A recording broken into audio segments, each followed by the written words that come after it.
DJ LeRoy. Night Watchman, how you doing, buddy? I'm well, man. How are you? Good. So, Night Watchman, you do know that your boy, I have retired. Yes, I know. But having said that, Night Watchman, I still have to look out for my health, man.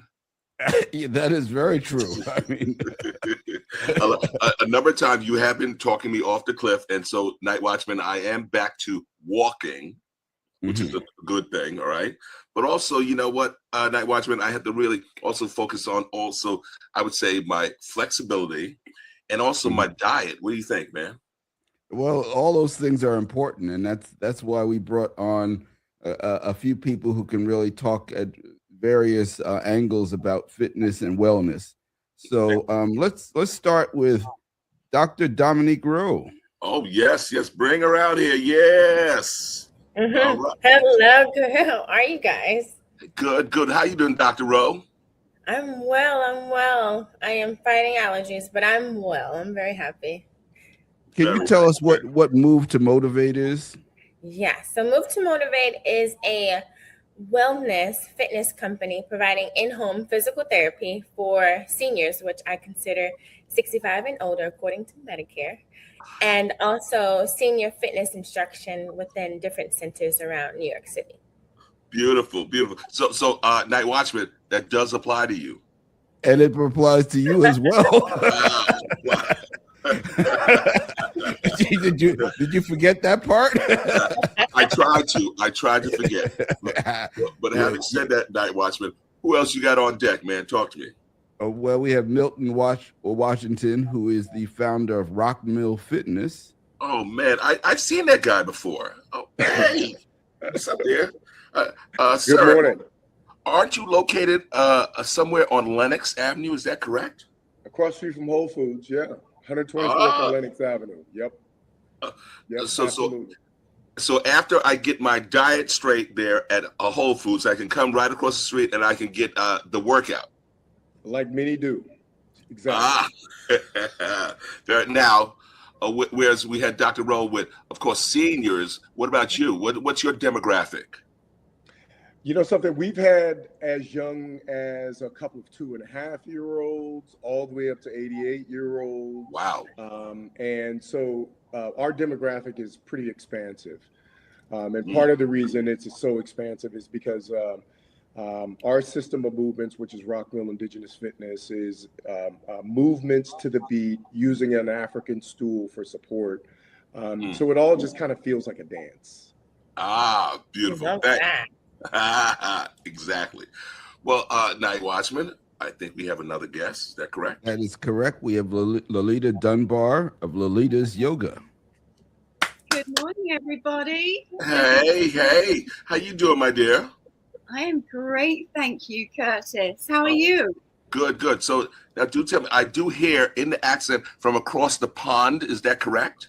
Yes, Staten Island. Oh my God. Okay. Night Watchman, did you give them pointers? Just tell me. Listen, everybody speaks for themselves. Okay. I'll be straight.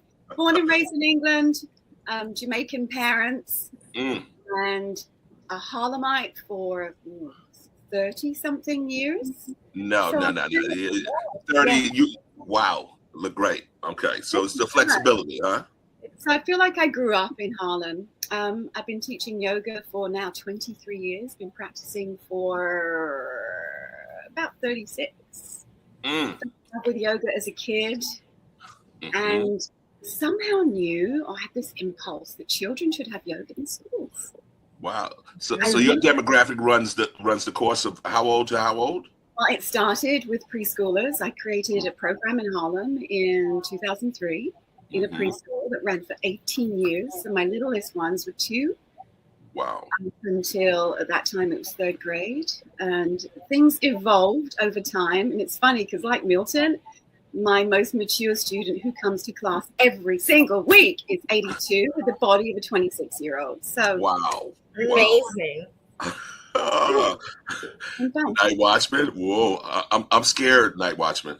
Yeah, No, excited because if you listen to these people, you too can have a body of a 26-year-old. When you're 82. Wow. Okay. So, Night Watchman, you want to kick us off? Go ahead, man. We got you. Buddy. All right. Well, let's start with Dr. Dominique and tell us how you developed what you were doing.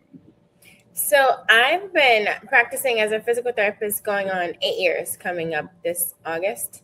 Started off in outpatient setting where I feel like it was just a lot happening, almost like I consider like a mill factory. I wanted something a lot more slower pace where I can work one-on-one with patients. So I transitioned to home health setting in 2022. And then from there, a year later, I started my own company in 2023 because I was like, I'm already doing it. Why not kind of go out on my own? But I wanted to be unique.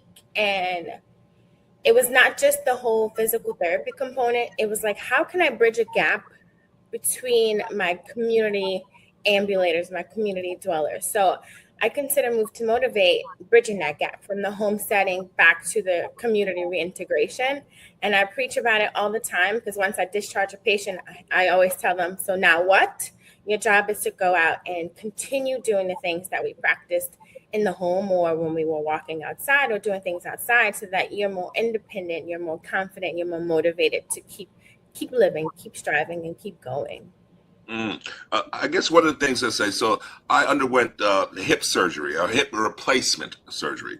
So is that one of the things that you would address someone having, let's say, a operation to repair an extremity? What would you do? Let's say my first visit to you, what are you talking about? So usually after surgery, there's some precautions and protocols you follow. Every doctor is different. Some are more conservative than others. So I do a very thorough evaluation. What does your strength look like? What does your sensation looks like? What does your range of motion looks like? What does your balance look like? Do you know how to use your assistive device? How are your ability to transfer on and off a toilet, your bed, your couch, your chair? How are you walking? Are you walking correctly? Do you have questions? Do you have a aide or a family member who needs to be educated on things that they may not know about? So the list goes on. So that very first visit is a lot of talking. I need to know what medications you're on. Are you consistently taking those medications? What health factors do I need to take in consideration for therapy that may play a huge role or factor in what we do? So it's a lot that goes into that first visit. I see. You know what? Now going to you, Milton. Just heard the doctor, and so let's say I'm coming from surgery. Am I going right to Rokmil, or will there be a consultation? You tell me, what should I expect upon my visit? So first of all, Rokmil Indigenous Fitness is really about listening to your body. That's really what it's about. And unlike someone who has medical experience like Dr. Rowe, the approach that we have here is all about listening to your body and not doing too much as a result of listening to your body. And it's the notion of a support. We have a stool in which comes from Cameroon. It's what's called a Bamileke stool. It's a little round stool that's about 15 inches high, and you can use that stool to move. So what I would say is,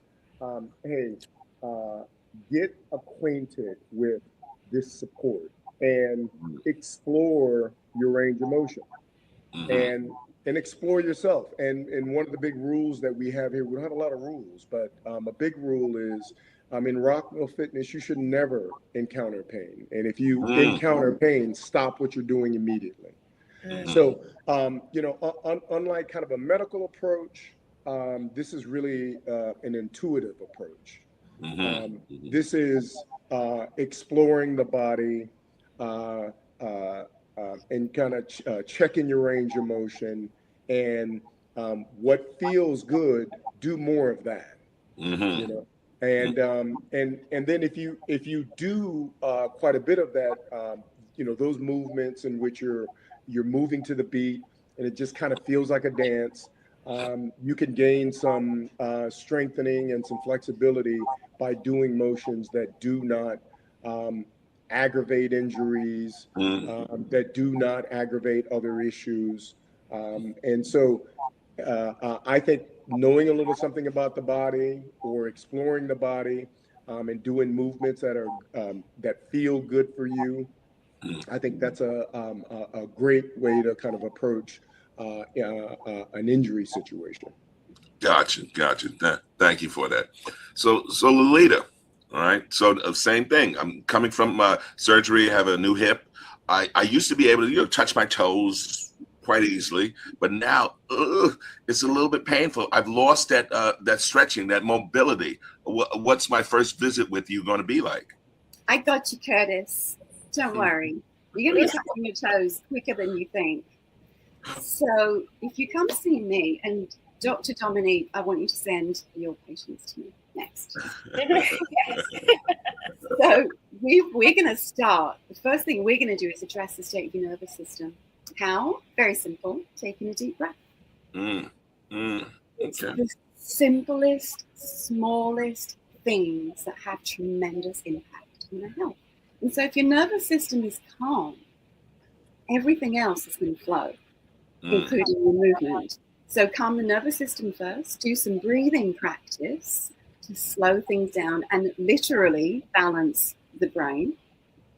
From there, we're going to start off with some slow warm-ups. Say in a typical class, you do the breath work and you're going to do some warm-ups. We call them sun salutations that literally move you from head to toe, but in a way that you're in control.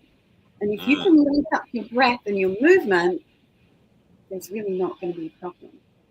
Because those two synergistically are going to help you get where it's appropriate for you to go in any given moment. From there, you're going to go into some steady postures that you're going to hold for a little bit and really tune in to what's happening inside of yourself. Deep listening. And we're going to move through some movements that complement each other and always do what is appropriate for you to do. However, I have a little bit of an issue with we use the word comfort a lot. Be comfortable in the pose. But I have a favorite podcaster who loves to say, or actually identified an issue with the idea of comfort in our modern lives. And he said, aging is the aggressive pursuit of comfort. So I play with the idea of moving out of our comfort zones in a way that is not dangerous, of course, or painful, a little bit challenging. And again, that's bringing yourself to the edge of what you know about you, what you think you know about you, maybe move a bit further, but very gradually, very measured, very mindfully, and always in tune with your breath. Wow. NightWatchman, how you feeling, man? You feeling stretchable? I want to know how you're feeling, because I didn't plan this show to be an intervention for you, but you're getting a lot. You're getting a lot of pretty good advice here. Wow. Dr. Rowe, pull me from the edge, please. Pull me from the edge. Well, I'm indeed, as you know, a senior. Okay, I admit that. I embrace it. However, so it's feeling a little bit painful, but you're saying I should continue to move, huh? Tell me, how do you get me through the pain? If there's pain, just saying, how do you get me through that? So the worst thing you can do is nothing. So movement has so many factors: cardiovascular health, your nervous system, your musculoskeletal, like all systems of your body.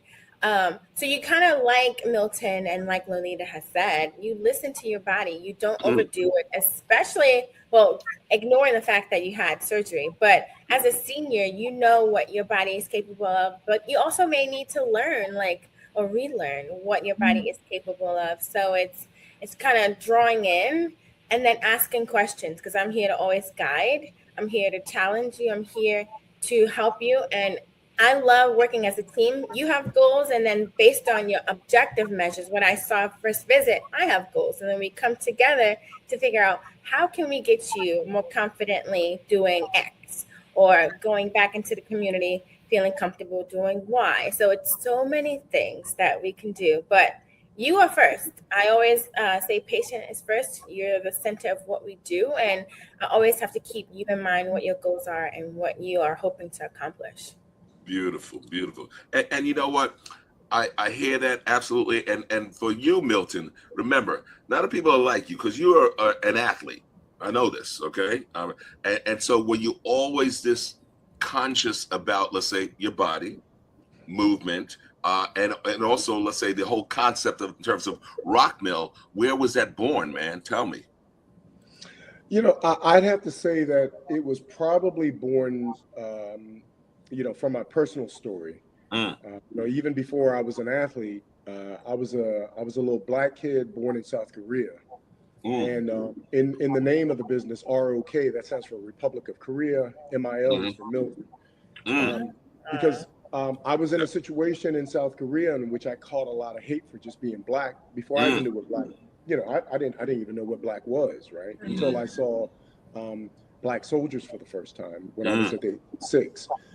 But you know, I say it started there because part of what Rokmil is, it is a self-exploration of self.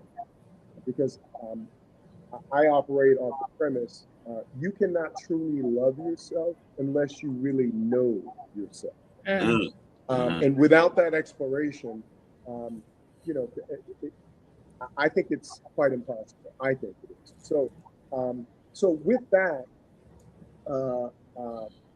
being in Korea, I was, like I said, being this black kid, I felt that my body was superior to my Korean counterpart. I was the only one out there with a 6-pack, but I was catching hell. I was catching hell for being black. And I made a promise to those kids who ridiculed me. And I said, you know, out of all of us, I'm the one that's going to get to America. And when I do get to America and I have friends and influence and have power, like you guys have power over me, I'm just going to use that power to be good. That was the promise that I made silently. And I did indeed make it to America and made it to Harlem. So that was kind of the beginning. And then fast forward, I played college ball, college football. I was a running back. And as being a running back, I had lots of knee issues. And at the age of 48, after having 4 knee surgeries, at the age of 48, I was experiencing knee pain that was not only disrupting the way I moved on the street, it would lock up on me. It would wake me up in the middle of the night because I was bone on bone on both knees. Wow. And so when I went to my orthopedic, you know, they told me, they said, hey, we told you 5 years ago you need a double knee replacement surgery. And the way knee replacements work is, you know, you have the surgery, then you start feeling pretty good if everything goes right.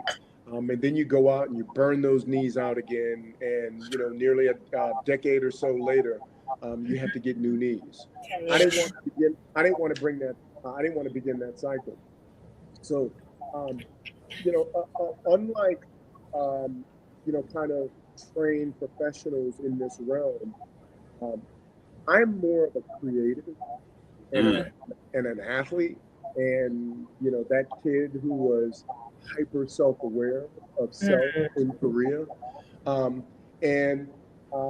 This whole system is really based on just listening to the bucket. So after the orthopedics told me that I needed that double knee replacement, I refused it.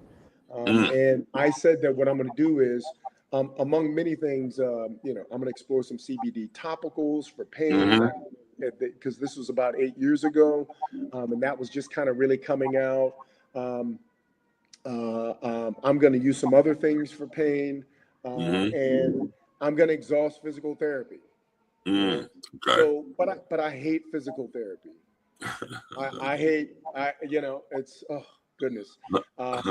Not only do I not enjoy the actual movement and the kind of the hard work of it all, you know, from the lighting to the smell to the sounds and other people incapacitated in various ways.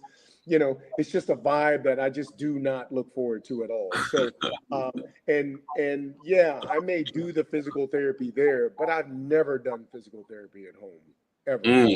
So, so one morning, after my doctors told me, kind of what the path of getting better was, and me refusing that path, I woke up the next morning and I was having my coffee and I was feeling creative, and the music was on, and I saw this African stool that was in the living room that was normally in the bathroom. And, like I said, I'm very much a creative. My photography and my writing is around Harlem.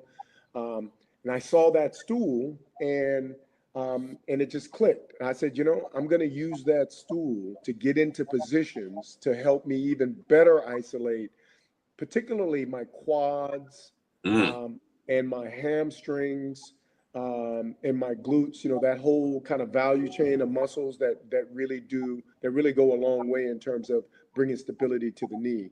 I know a lot of physical therapy because, like I said, I've been an athlete with knee issues for my entire career, ever since high school.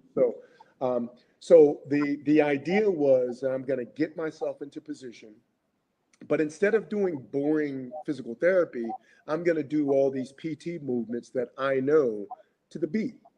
And using that stool and doing those movements to the beat, I remember that first day that I discovered this. I moved for about 5 songs doing all of these movements, and when I was done, I was drenched. My abs were activated in a way that possibly they'd never been activated. And a ton of my knee pain was gone just in that first 20 minutes. And I think one of the keys to kind of fitness and wellness overall is because I just felt like I just danced for 20 minutes. And during that time, I had lost my ability to dance. I couldn't bend down very well. It was too much pain. And yet I found myself dancing using this stool. And so when I stood up, I was just like, whoa, what is this? And then you fast forward 3 months, I'd lost 30 pounds. I was 245 at the time, and I was down to 215. And I shouldn't even say this, but I eat terribly. And I told you I got issues. So I knew there was something, because if it was able to change my body the way that it did, this system of movement, I was just like, I think this may be really good for a lot of people. And I was having consistently the most fun I was having in my life, because I'm doing this system, and so my spirits were up. I felt more hopeful. I felt joy. And I think that's a vital component to what Rokmil is. It's therapy, it's exercise, but it's fun. Nice. And you know what? One thing, and Milton, when I come back to you, what I love for you to bring out the stool and show it to the audience. Okay. Sure. Okay. Perfect. And Lalita, I heard one of Milton's comments in terms of hating physical therapy. Okay, I get it, and also the smell. The smell. I heard that too, right? So, Lalita, one thing I was thinking, I think it is Bikram yoga. I had attended one of the hot yoga, and I was, as I say, I was awakened by the heat and the smell. So is that the type of yoga you're doing, or you tell me? No. Thank you for that. So do tell me about the yoga that you practice. Go ahead. So I practice and I teach and I preach a classical form of yoga. It actually came out of a monastic order, and it's still taught by monks to this day. And it's founded on literally centuries, actually thousands of years of philosophy around how the human actually works, which is really what drew me in. Always been fascinated by humans because they're crazy. And so I thought I needed a few tools to help me understand and navigate this world that I was born into. I was a little disconcerted at birth. So this classical form of yoga, very traditional, it's very measured. So I actually don't believe that you need a lot of heat to move your body safely. You just go slower. And in fact, I heard some crazy stories about hot yoga in the early days of people I knew. Within 3 months, I heard of 3 people who ended up in the ER with tears to heart muscle. Because it can trick you into thinking that you're ready to do more, you can do more, you can touch more than you really can. Wow. So it's very easy to get hurt. So no gimmicks. No, not even props. A mat or a chair, and you're good. And you're going to feel great. I've got it down to a class can be in an ashram where I have taught and where I have practiced a lot. You can take a 2-hour class and not even notice. You just go into it. And then I've got that down now in the corporate space. I've got it down to like 20, 25 minutes. A short class that can just chill you out in a way that you didn't know. And actually, till I started doing it, I didn't know it was possible. Wow. So body, breath, and mind. Very nice. Very Can nice. you tell us a little bit about how you started in yoga? I mean, what got you on the yoga path? Oh, Robert, how much time do we have? Oh, NightWatchman, what did you do now? Go ahead. Okay, I'll try and keep it brief. But when I was a little girl growing up in England, I fell in love with a TV show. Now, bear in mind, we had 2 channels. 2 channels. And somehow, and this is the power of yoga, somehow this Canadian guy got a TV show about yoga. So I, as a very active child, fascinated with the body and its strengths, and I caught sight of this show, and I would sit inside by myself and just stare, mesmerized. I must have been 6 or 7 years old. When I was 14, I got an assignment in middle school to write a curriculum. What should a kid's curriculum look like? I wrote in Monday morning yoga, Friday afternoon yoga.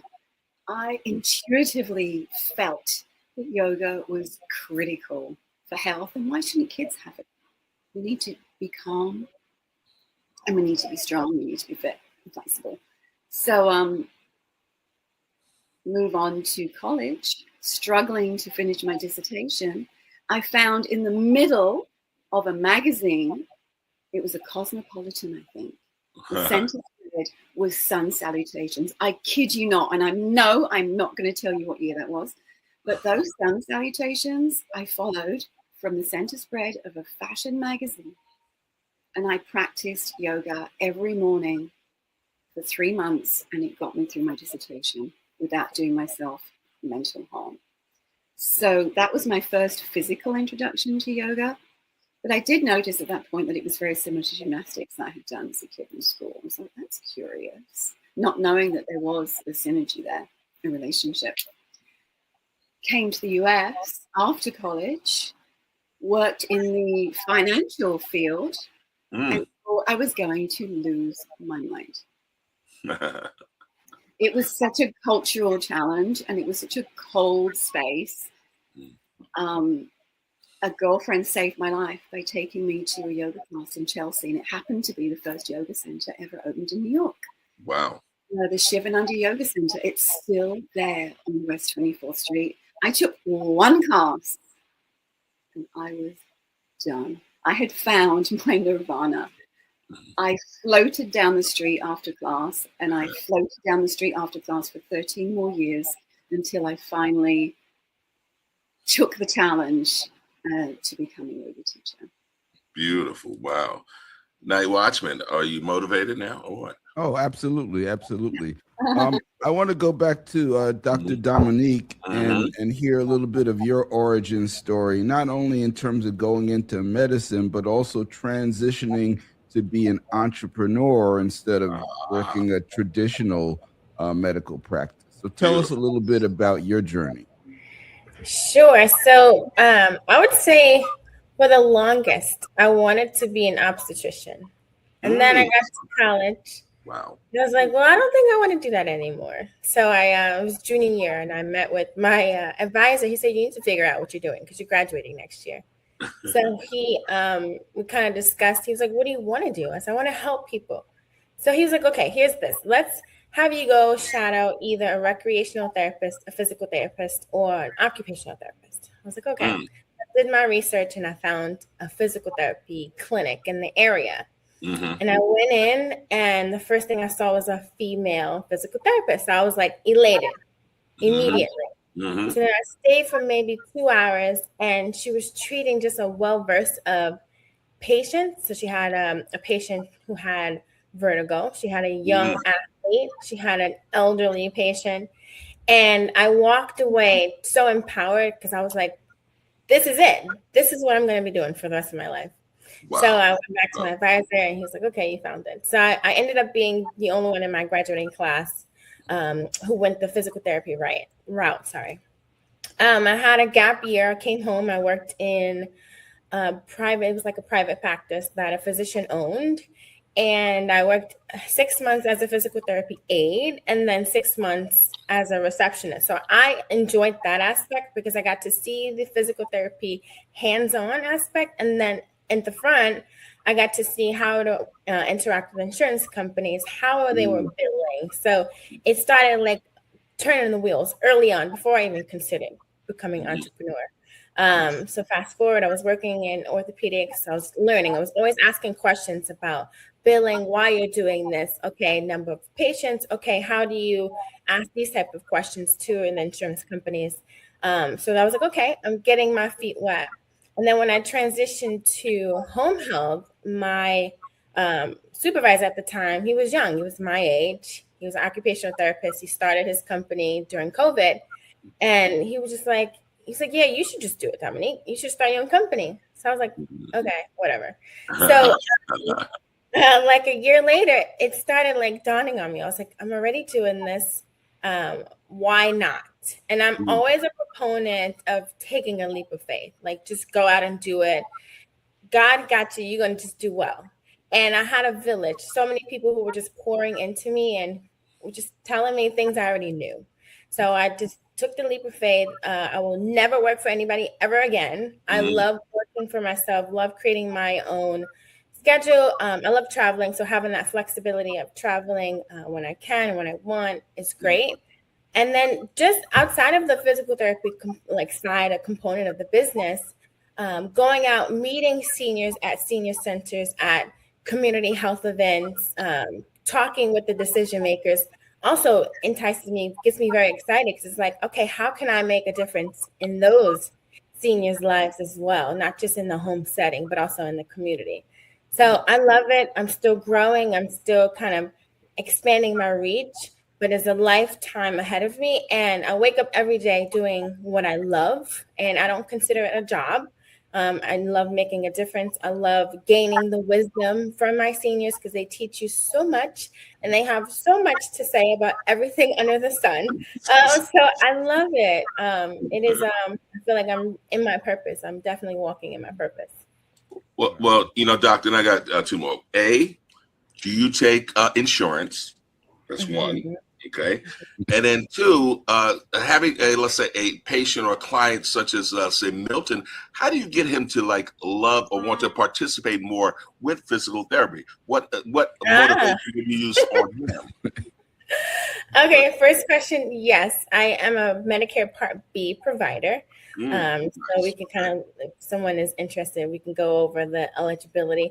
But I laughed when Milton said, I can't stand physical therapy. You hear stories like that. I have seniors who have had horrible experiences, and I always apologize. I'm sorry. I say sorry because I feel like those physical therapists gave them just a wrong impression and almost did them a disservice because physical therapy, it's so universal, and I feel like it all can depend on who your physical therapist is. I'm a very loving, charming, I in tune to what your goals are. I feel like it's always a relationship that we can feed off of. I'm not coming in here to tell you what to do because this is your life. I feel like we work together. But as far as Milton, yeah, you would be one I would have to kind of wean into it. And then I never want to feel like I want to change who you are because you're walking in your purpose right now. But you've had the experience of physical therapy. And I love the fact that you said you have utilized what you learned in physical therapy to kind of translate that over to what you're currently doing in your business.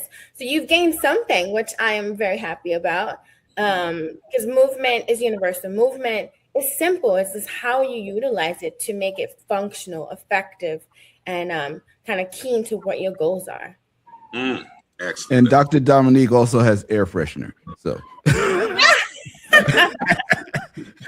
By the way, I've never had a physical therapist with Dr. Dominique vibes. I just haven't. So I can't speak to that. And nice. And me, my issue is just kind of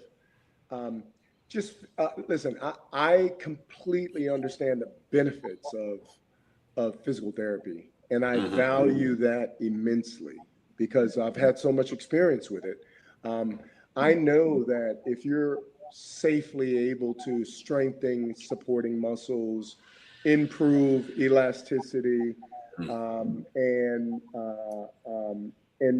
really gain more awareness of your body so that you can do a lot of that kind of, PT almost yourself, and you can better yourself at home.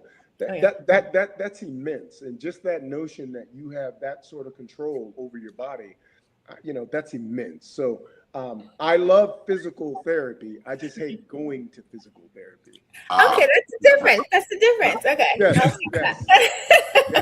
Let's clarify that. Excellent. No, that was good. And Milton, now remember, a number of folks do not know or whatnot that you are a type of Renaissance man because you mentioned, of course, your photography. Okay. And I love your coffee table book. Oh, I'm sorry. Before we go further, show me that stool, man. Let me see the stool. Oh, okay. I have a stool here. Okay. So this is a classic Bamaleki stool. Okay. Gotcha. So this is all carved from a single piece of wood. And the Bamaleki people are the people of the grasslands of Cameroon. And they make these stools in different styles, and they're all made to seat royalty. And like I said, anytime that you get something that's carved from a single piece of wood, completely sturdy. Part of my business now, in terms of where we are in our life cycle, sometime really soon we'll finish the design process of our own stool that's going to be manufactured, engineered and manufactured, and it'll be just as kind of sturdy as these, but we use the real deals right now. But that support is, and part of what Rokmil is, and I always say that I'm in the business of community rather than kind of just a pure fitness business. Because just really through maybe my energy and my art that's always right on the outside of the studio, it attracts a certain vibe of folks, a certain vibe of folks who are just good people, and who oftentimes want to do good for others. And I think if you kind of coalesce a lot of those people, the healing energy just amplifies and just goes off the charts. And we have story after story after story of how people get better here through all of the various means, all of the various inputs that ends up affecting kind of how you feel about yourself. And that sense of feeling about yourself is vital in wellness. Excellent. Well, one of the things, I'm kind of interested. I saw, of course, the apparatus that Milton had in terms of the stool, and Lalita, in your yoga, is there any apparatuses that besides a mat, we know about a mat, any other things that you use? And tell me the relationship between, let's say, yoga and Pilates. Is there any relationship there? Oh. All right. First off, the style of yoga that I teach, as I mentioned, doesn't require any fluff, no props, no gimmicks, no nothing. An empty space, size of your bedroom at the foot of your bed is good. Roll out your mat and you're ready to go. Or my favorite thing to do, take my mat to the beach and do it right there. Do it anywhere. That's the beauty of it. It's not branded in a way that you've got to buy a lot of stuff. It doesn't matter what you're wearing. So that's that. However, I have brought my own flavor to what I do. And so what I utilize is sound, utilize essential oils, because all of these things alter the frequency around and within the person, the student, the practitioner. It changes things because it speaks to the subtlety of being human and the little things that make us who we are. So calming the nervous system and then bringing in good stuff, aside from all of the noise and the external distraction, the constant input that we have to process. If we can create a quiet space for ourselves, utilizing the 5 senses and bringing them into balance, then we're ready to roll. It's really holistic. It's very holistic in the approach. And so I just try to augment that with some really nice sweet touches and a little bit of hands-on, just to guide people in terms of their posture or to give a little support. Human touch is incredibly important. So, when you know these things about how the human body functions and how we function, it's easy to bring in little tiny elements without making it, fussy or dramatic. Gotcha. So, and Lalita, on that particular point, and I was wondering, Dr. Rowe, in terms of Milton, when he was first doing his stuff, and then remember sound, music, whatnot, do you bring it for seniors? We certainly remember the times going to the Savoy and dancing and stuff like that. So do tell me, what do you do? Do you incorporate some music into your physical therapy?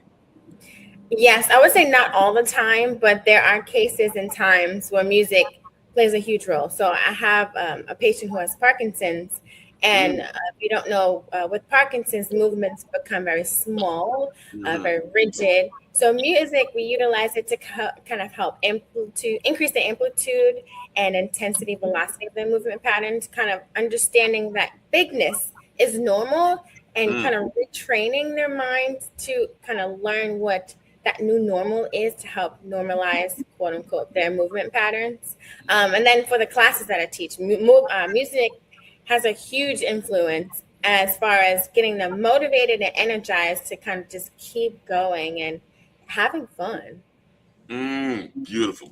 So NightWatchman, so at the foot of your bed is your 70s playlist or what? Just curious. Go ahead. Why would I have a playlist at the foot of my bed? I don't understand. I mean, you still have yours on a scroll or something like that. I keep my stuff on my phone, bro. I knew you would have a good comeback. Walk into the future. Come on, step with me. Keep moving. Movement. Yes. Movement, brother, movement. A question about Pilates. Go ahead, talk to me. Okay. So Pilates is different from yoga. However, not a lot of people know this. Joseph, they try to confuse them, but go ahead. The Italian founder of Pilates allegedly said that when he came to America, he had to make some money, right?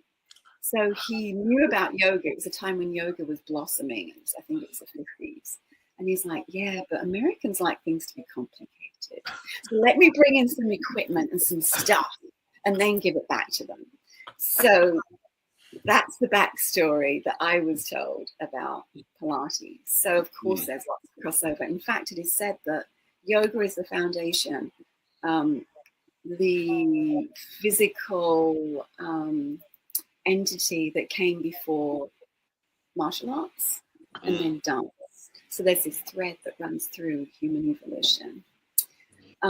Now, Pilates, and I have taken a few classes, and I like it. I get it. But it's different in that, especially if you take one of those Pilates reformer classes where they use Joseph Pilates machines. They're very interesting, I think, for rehabilitating the body. But the difference is with yoga, your movement is much more fluid, much more integrated. You're going to move your spine forward and back. And what I noticed with Pilates is it tends to be a little more limited in terms of range of motion. You do one thing at a time and it tends to move like this. You're using weights that can be quite challenging. So you would want to find a studio that had hands-on, I think, guidance. But it's just more it's much more linear. Yoga, at least the form of yoga that I was taught, is very, very rounded. You're moving the body every single direction, directions you didn't know your body could move in. Including twisting, stretching that way, that way, that way. And there's a dynamism in yoga that's really beautiful. It's quiet and it's so powerful. This is more mechanical, and that's cool. And some personalities love that. But did that explain some of the key differences? Did that make sense? No, that does. That absolutely does. And you know what? I'm now, you know what? I'm traveling now to Korea. So I think about martial arts. I think about Taekwondo. So I'm wondering, in your growing up there, did you embrace any of the martial arts?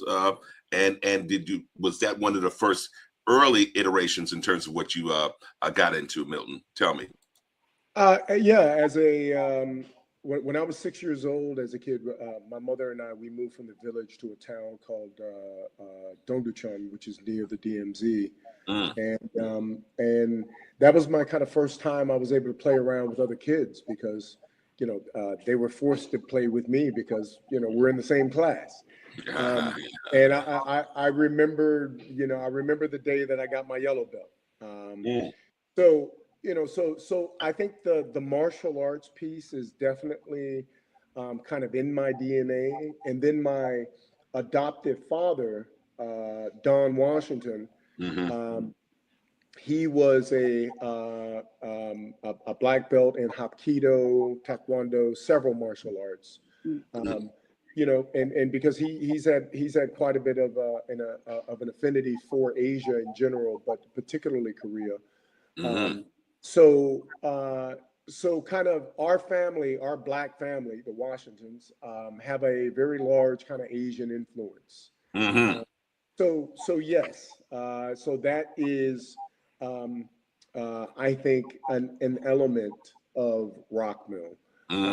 And the things that I know from, you know, from martial arts, you know, the explosiveness, power, the grace, the fluidity of movements, and the overall flow is very kind of martial arts-esque. And maybe even, you know, if you want to almost conceptualize Rokmil to martial arts, think Tai Chi, but black. Okay. Yeah. Wow. All right. NightWatchman. Yes. Good show, right? Yeah. See. Yeah, I think we might change some habits on DJ LeRoy there. You know, he might be, especially now we found out that Dr. Dominique takes insurance.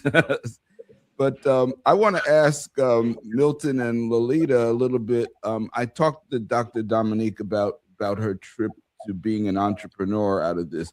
And it made me think that it wasn't intentional, but the three of you have the unique combination of A, wanting to help people, and B, finding that path through the entrepreneurial route, which I think gives you an opportunity to shape your vision uniquely. So I want to start with Milton and tell us how that has been in terms of being able to, keep your creative vision, and especially with the challenges, because as we all know, it ain't easy being out here being an entrepreneur, but it's rewarding. So tell Yes. us a little bit about your journey, Milton, and then we'll go to Lalita and we'll talk to you about yours. I know for me, I hate to take everything back to Korea, but I think I've always kind of been a hustler. And when I say a hustler, I'm talking about I've always been somebody who, number one, understood money and capital and knew that that was an important part of being able to get what you want. I always understood that. My mother was she was in the game, kind of in the sex game in South Korea. But to a child, I just saw her being a boss. I saw the influence that she had with folks. I had a sense of understanding, her means. She was able to kind of do what she wanted to. She had money around, and as a result, people responded to her in a certain kind of way. She moved differently than many others. So I think I kind of always understood that, and maybe I was born with some of that too because I came from her. But even in growing up, in grade school and high school, and me and my brothers, we always had like a paper route, or we always shoveled snow, we always mowed lawns and got money. So that is an entrepreneur. The entrepreneurial spirit has always been kind of alive and well with me. And then, fast forward, growing up. Back in especially in my days of Chicago, I was a proper hustler, and then being out of school for some years, and knowing that I wanted to get back to school. I started school at Northwestern on football scholarship, and then got hurt, and then left school, and then sat out of school for about 5 years, and then ran into some situations in Chicago, and I said, well, I think it's time to get a grip. Let's go back to college. Let's address that, the big fear that I had in my life. I knew that, I could kind of compete academically as a football player, but then to having to compete academically as just kind of a regular student, because when I got adopted at the age of 8, I had never been to school. And then when I got adopted and then started language school, and then ultimately, started grade school, that was in a new family, new language, new culture, new everything. So I always felt that academically I had a bit of a deficit, but I always knew I was smart, and that confidence carried me through because I just knew that I needed to learn in a different way because my eyes and my brain wasn't really built to just sit down and read a book in a new language. And my body wasn't ready for that. So I say all that to say that, learning has always been very important for me. But I get a lot of my learnings from oftentimes people who know the thing very well. It's one of the reasons why I know a lot of ideas around physical therapy, because every time I go to a physical therapist, I always walked out smarter because I would engage in conversation. So with that background, I've always been a hustler. I've always been a boss. But I think my kind of reason for being is, I've always known that I've been very effective at helping others. Nice. Whether it's by my words or I show somebody something, because, like the kids say nowadays, I guess, I've never been a gatekeeper, because I really enjoy watching people grow, really enjoy it. And as a writer and kind of a storyteller, I've always known that, it just doesn't take much. It doesn't take much to spend a little time with somebody and get them hip to something that they weren't hip to before. And then and that little inspiration can make somebody change immediately. Beautiful. And I love inspiring folks, and and I knew at a fairly early age, especially with my time here in New York when I moved here in my 30s, I just said that what I'm going to do is I want to get money inspiring folks, and I have a very unique way of doing that. And some of that unique way, or much of that unique way, is creating a community that loves to give and is rooted in some art and expression. And that is, to me, an apparatus that just continues to inspire folks. Nice. Thank you for that. Lalita, are you a hustler? Are you an entrepreneur? You tell us. I'm a reluctant entrepreneur, to be absolutely honest with you. Mm-hmm. I sometimes don't even know how this happened. Mm-hmm. I grew up in a suburb of London. It was quiet and beautiful with lots of trees. Mm-hmm. I was not thinking about a big house on a hill or a fancy car. So my motivation was never material. I just wanted to be good at the things that I did, and I always wanted to be better. Adding skill sets. So I was very academic at school. Absolutely loved it. Ran track, broke county records and all that kind of stuff, and had a great time. But I got so much joy out of just being in the moment. So I have wondered where this entrepreneurial thing came from. And I realized it's probably ancestral. My brothers in Jamaica, one of them was a baker, and she had her own little tiny bakery. She had a cadre of kids, her own, who were plentiful, and their friends who she would send off to deliver, to pick up stale breadcrumbs and bring them back and make something else with it. So my other granny ran her own little farm in the middle of absolutely nowhere. Didn't even have a flashing toilet or electricity when she passed. Wow. Simple living. So I learned a lot from these people. I learned resilience from these incredible men and women who came before me. And I think that what has driven me to be an entrepreneur now is quite simply wanting to be the boss of my own life.